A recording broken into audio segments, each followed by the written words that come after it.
Sports Office has a baseball flavor, has a football flavor, has sports topics flavor. How about that? From the Rio Rancho Observer, Gary Herron, you're finally here. Yes, fan. Thank you. You know, it was like we were like putting the hook out there, and I was still in college. You were the fish that was swimming around the hook, and you wouldn't bite. I have an announcement to make. Okay. I fired my caddy. I just thought of that waiting for you. I thought you might get a kick out of that. Oh man. Hoping with a little humor. Gary Woods just fired his caddy. Yeah. Hey, so you know, first things first.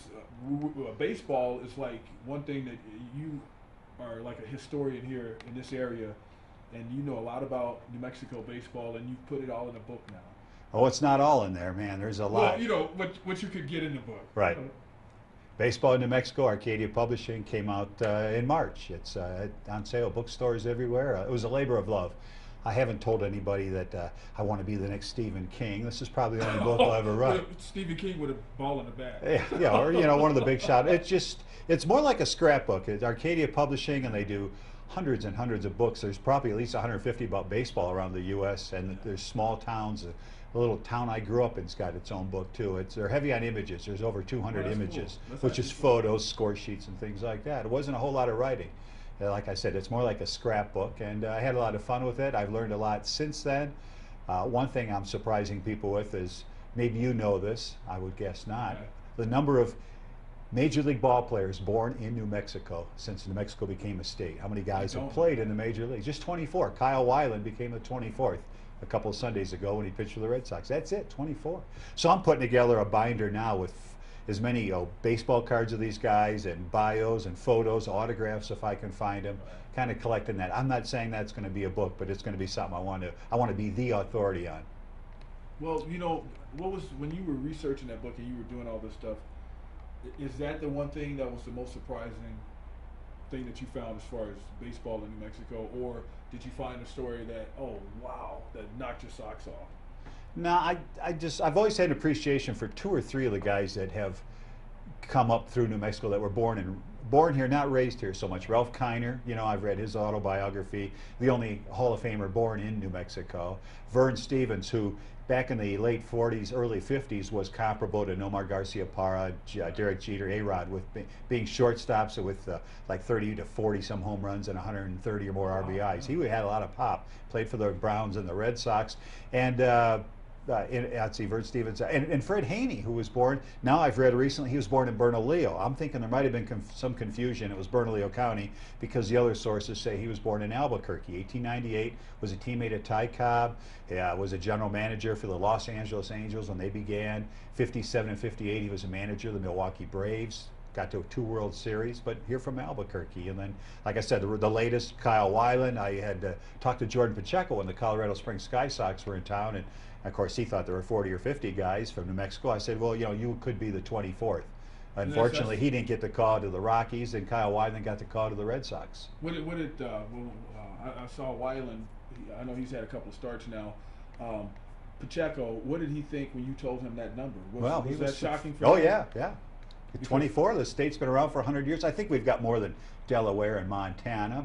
And of course, that doesn't include guys like Brendan Donnelly because he wasn't born here, and Tito Landrum and some of those guys. Cody Ross, the list includes, because he was born in Portales. Right. But I tell you, getting back to the book, the research was probably, if you had to balance the research with the work to get the images, it was all skewed. Because fortunately, I have a friend in Dick Moots who was working with the Albuquerque Dukes in the early 70s, and he had literally hundreds of images of some of those players, black and white. And then I started taking pictures down on the field when I worked at the Valencia County News Bulletin in the early 80s.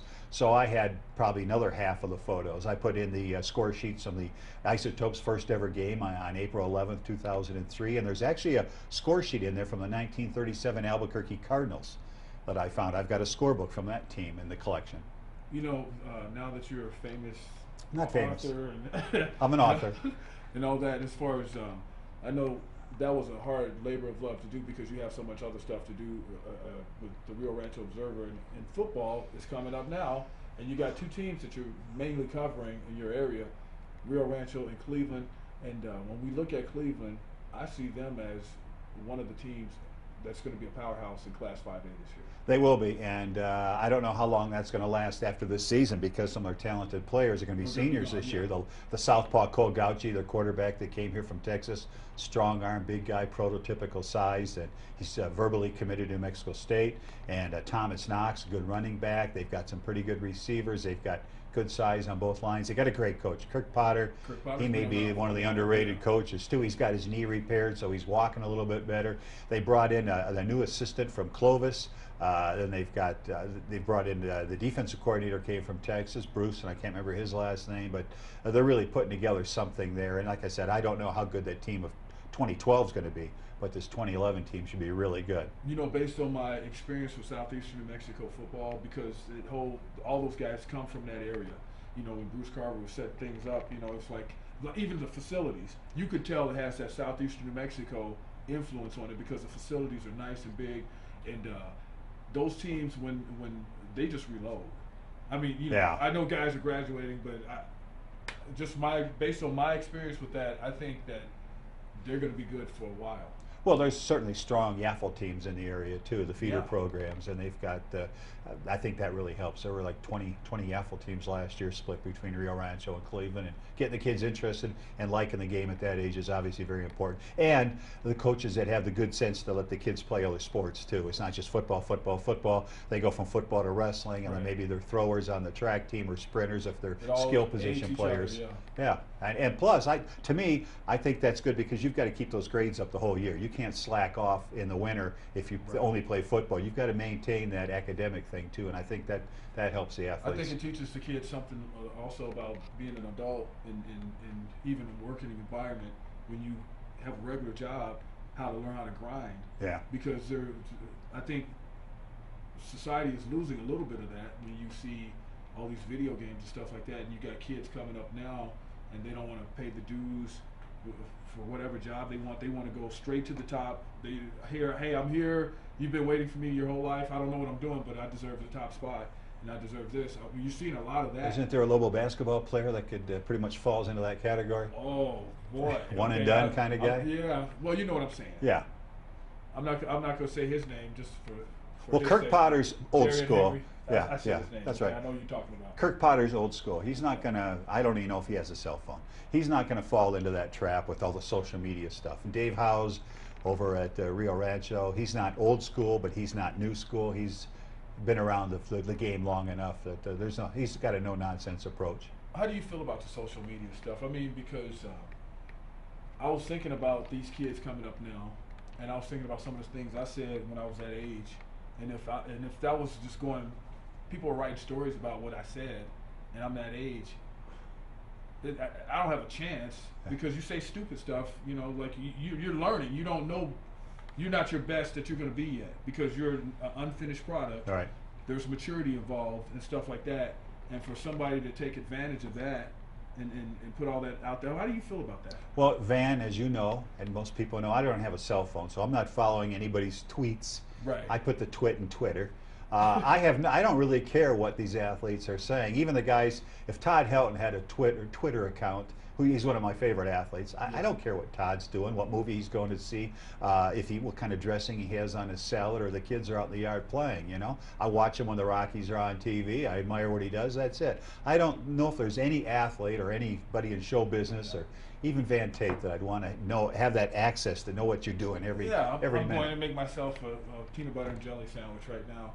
You know, are you using chunky? Is it chunky or smooth? Chunky or smooth. It's like that's the question of the day. There's no privacy anymore, and plus you can't do anything. This is maybe a good thing. You can't do anything in public anymore because there's cameras all over the place. Yeah. You know, although this maybe you agree with me. Whenever there's a bank robbery, they'll show the video and so say, "Have you seen this man?" They can get a shot of your swamp cooler from a satellite 138 miles above the earth. That's crystal clear, and at 10 feet away, this guy looks like Fred Flintstone. No, I haven't seen him. I can't help you there. It's like they had the powder dye blew up on the camera. Yeah, have better technology on those bank cameras. I think it's a challenge for our business with social media changing the way things are done. I think we have to police ourselves too. I think we have to know when to have integrity, what to bite on and what not to bite on. You agree with that? Oh, heck yeah, heck yeah. Matter of fact, I've only recently got gotten myself a Facebook account because I've been shown how in the media we can sometimes learn things about some of the players, so to speak, the Right. athletes and their friends and things like that. But I'm not active on it at all. I mean, I added Blake Swihart today. Go figure, you know. Oh, okay. But And I Blake can do kicking without man. it. Blake's a good guy. I can do without. I think a lot of people could do without cell phones. I think they just feel that that's the trend now. Of course, then again, you go back to 96, 97 when computers were just starting to get big. I said they're going to be like CB radios. They're going to be 2 or 3 years and nobody's going to be telling you Smokies up ahead. Nobody's going to be using CB radios. No. Computers outlasted that thought. But Yeah, and cell phones, man. I got to have my cell phone. yeah, you got it. I'm not that important. Yeah, no, I'm just saying, like there's so many things you can do with it that they've made it fun, all the apps and different things like that. But the one thing I was asking you about the social media thing, I think that now in the future, we're going to have to figure out how we're going to cover these things. Like, do we go and print a kid's information out? He's not a paid athlete, he's a kid, and he's immature, and he might be irresponsible. When do we treat him as like he's an adult? I mean, do we do that? I mean, is that something that you should do, or do you have to draw the line somewhere and say, look, I don't want to be a part of that. Yeah, I think that's where you draw the line. As long as they're not breaking the law, Yeah. or doing something morally, unethically, proper, you should be talking about their exploits on the field, how I they're agree performing. with you. See, that's what I was That's trying what the to get story out is. of you. We're doing sports. Yeah, and I think our business is dabbling into sensationalism and almost like Entertainment Tonight or something. Yeah. Some entertainment show, almost like the /sports /entertainment. It's not what it's supposed to. There's a few true journalists still left. Yeah, I could not be a paparazzi for life. I would not want to just follow some actress around and wait for just spoiling. And who And then really what do you cares? do when you take your last breath on this planet and you say, "Oh, I was just following somebody taking pictures of it my whole life"? Yeah. What did you do? What are you going to be held accountable for? What did you do? What was your contribution to society? Right. Oh, I just went around and poked my nose into people's business, and I can't see it for myself. No, I tell you, going back to the athletes and stuff, I have caught some flack in the past for sometimes you're writing about a kid that makes an error and costs a game, drops a pass that could have Well, won that the game. happens. Well, that's why I say if they don't mind getting their names to paper when they hit the game-winning home run, Yeah. they got to worry about. No, that's part of the story. That's part of it, exactly. Yeah, that's part of the story. Now, I know there are some hurt feelings, and we've had situations like that before where we said, maybe somebody got touched up, pitching from the hill or whatever, and the parent called and, oh, you didn't have to say that they were embarrassed. They were embarrassed, but that's part of the story. Yeah. But I think it crosses a line though when I'm like in your living room and you just like threw a ketchup packet at your friend and it busted on the shirt and he started crying and I'm putting that as a story. Oh yeah, you tweet that out, write that down. The other thing I've had some coaches I had to write about that had DWIs and things like that, and You have to. there's people that don't like that, Those but I are say events. I'm the messenger. I'm the messenger. Exactly. I'm not the one that got behind the wheel. And They I did impaired. it, and like the people that you're covering who are fair will admit that okay, I did it. That happened. Because I mean, you can't be somebody's cheerleader either. Right. Oh. If they do something wrong or if something has happened, you got to put that out there, regardless if they're going to be mad at you or not. That's your job. Oh, some of these people I've had great relationships with or admired a lot, and then Yeah. they do something stupid. And Yeah, you're I've like, had that happen. Where I'm they really get mad at sorry you. this happened to you, but everybody in Rio Rancho, for example, it's really a small town, although there's 87,000 people. Everybody's going to know about it. We can't just gloss over it. We got to have it in the newspaper. And I've had somebody get really mad at me for something like that, and then came back and told me they respected me because they thought I was fair. Yeah. That's So- that's the best compliment you can get. Yeah, so that's what I'm trying to do. We just do our jobs, but this is going to be a challenge, man. This whole social media and all these different things. It's going to be interesting to see how our business morphs in the next few years because it's definitely changing things. And I don't know if I would be considered like an old school guy and not new thinking because I don't want to get into the entertainment /sports. Like merging everything together. I don't know if that's going to be the wave of the future or not, but I can do me and how I was raised, and that's what I'm going to do. Well, plus your segment keeps getting shortened as they lengthen the weather segment, so there's Yeah. less Yeah. time to talk about Yeah, social Mark's media. got another cloud to talk about. Who's tweeting what? Yeah. All right. Well, Gary Herron, thank you so much for coming on. Thanks for taking that hook, man. Thanks for There- plugging there the leaving book. Marks in your lip, Thanks so. for plugging the book, and my apologies to my caddy. he lost his caddy, and we lost our time. We're out of time. So we'll see you all next time.